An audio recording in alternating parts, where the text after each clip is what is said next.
Melo, can you just talk about the growth you've seen from Josh Huestis, especially with the big night he had tonight, defensively?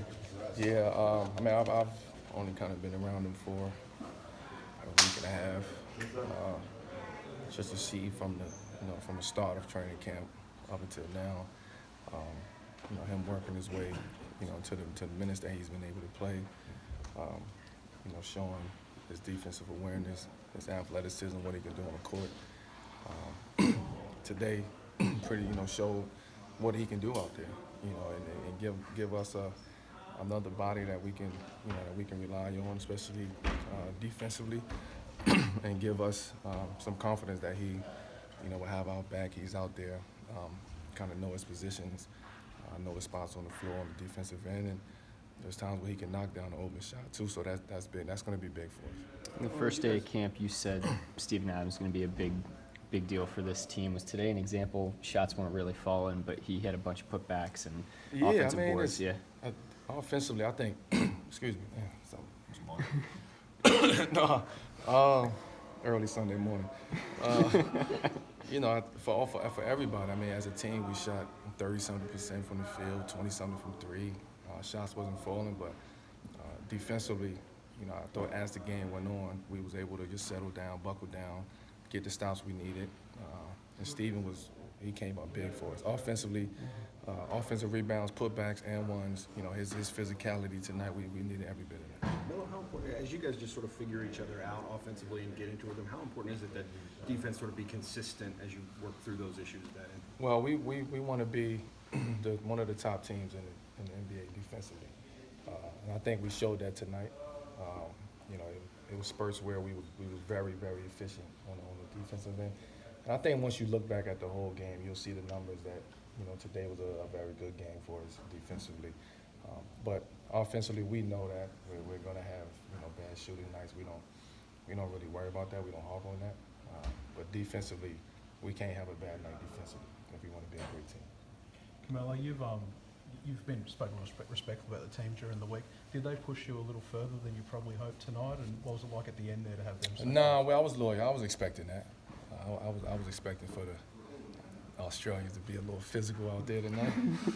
It was good. I think it was a good test for us because we haven't had a game like that. In the preseason, even though it's only our third one, but we haven't had a game like that where they get us off our spots and we got to make adjustments throughout the course of the game and kind of figure it out. I mean, believe it or not, we didn't know what they was going to run coming into the game. Any sets, we didn't have kind of any scouting report on them, so it was just, on the fly. So I think we did a great job of, working on the fly, learning on the fly, seeing what they was going to give us early in the game, and then making adjustments for the game. And we always know there's lots of good guys outside the NBA, but guys like Casper Ware, like Josh Boone, could you see them running around on court at this level again? Yeah, I mean, I see Casper all summer, in LA. I think we all know kind of what he can do, what he brings to the game. Josh, another guy from back in Baltimore, Maryland. I've seen him when he was playing high school ball and AAU ball. So to see where he's at now, to see his growth it makes me proud of him. Mel, what do you think about the offensive rebounding capability of this team, particularly since they lost a guy like Enes Kanter, but it seems like he's still a pretty good offensive rebounding team? Well, I think with Steven, now myself, Paul, Andre, I think, is an underrated offensive rebounder. It's going to help us out a lot. Those are the kind of the best threes you can get off of an offensive rebound. And Steven, I mean, he's attacking the glass every single time. So that's something we got to be strong in that, in that category too. But we got to pick and choose. Now the game is, it's sped up. God teams are playing fast, so we got to pick and choose. Who's going to go to the glass, who's not. We always got to have guys back, but that can be one of our strong suits this year. You mentioned shots not falling tonight, but do you like the shots that you guys are generating? Oh, yeah. I mean, some of the shots was wide open. Threes was wide open. Our drives to the basket, we was missing a lot of chippies and around the rim, but I'm not concerned about that. How did it feel to get some second half minutes tonight? It felt good. I actually felt good to be out there, starting to get into kind of full game rotation, get those full game minutes.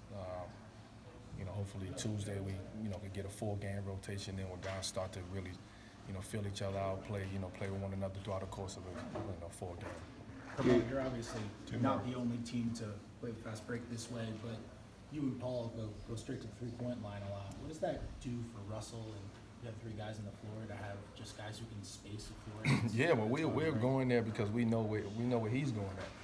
I mean, he's going straight to the rim, and that's something that I tell him I don't want him to change that. We're going to play off of him when he has the ball. He's great at making decisions. He's great at attacking, and as long as we run our lanes and get to our spots, and somebody is going to be out. When you're on that play, like when you hit the three as the trailer, is that how much communication is involved in those sorts of plays, or is it pure instinct? No, I think it's a little bit of instinct, but it's also us talking to one another in practice so far, but also it's instinctive for Russ to know where guys are at on the court, to know our spots on the basketball court, and that's only going to get a little bit more familiar with